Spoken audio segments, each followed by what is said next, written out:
હવે કામદાર 12 કલાક કામ કરશે પણ અઠવાડિયામાં 48 કલાકથી વધુ કામ નહીં કરે। જી હા, ગુજરાત સરકારે કામદારોના હિતમાં એક મહત્વપૂર્ણ નિર્ણય લીધો છે। શ્રમ અને રોજગાર મંત્રી બળવંતસિંહ રાજપૂતે વિધાનસભામાં બિલ રજૂ કર્યું, જેના મુજબ કામકાજના કલાકોમાં ફેરફાર કરાયો છે।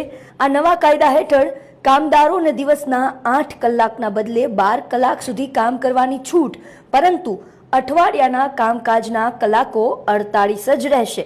એટલે કે જો કોઈ કામદાર અઠવાડિયામાં 4 દિવસ 12 કલાક કામ કરે તો બાકીના 3 દિવસ સવેતન રજા મળશે।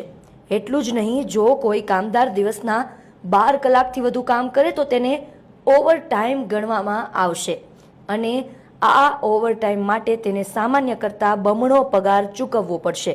આ સુધારા બિલમાં ઓવરટાઈમની મર્યાદા પણ વધારવામાં આવી છે। હવે કામદારો 3 મહિનામાં 75 કલાકના બદલે 125 કલાક સુધી ઓવરટાઈમ કરી શકશે। હવે કામદાર 12 કલાક કામ કરશે પણ અઠવાડિયામાં 48 કલાકથી વધુ કામ નહીં કરે। જી હા, ગુજરાત સરકારે કામદારોના હિતમાં એક મહત્વપૂર્ણ નિર્ણય લીધો છે। શ્રમ અને રોજગાર મંત્રી બળવંતસિંહ રાજપૂતે વિધાનસભામાં બિલ રજૂ કર્યું, જેના મુજબ કામકાજના કલાકોમાં ફેરફાર કરાયો છે। આ નવા કાયદા હેઠળ કામદારોને દિવસના 8 કલાકના બદલે 12 કલાક સુધી કામ કરવાની છૂટ, પરંતુ અઠવાડિયાના કામકાજના કલાકો 48 જ રહેશે। એટલે કે જો કોઈ કામદાર અઠવાડિયામાં 4 દિવસ 12 કલાક કામ કરે તો બાકીના 3 દિવસ સવેતન રજા મળશે।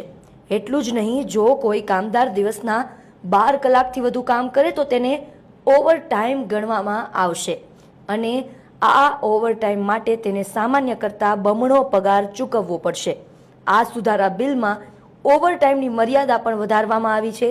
હવે કામદારો 3 મહિનામાં 75 કલાકના બદલે 125 કલાક સુધી ઓવરટાઈમ કરી શકશે।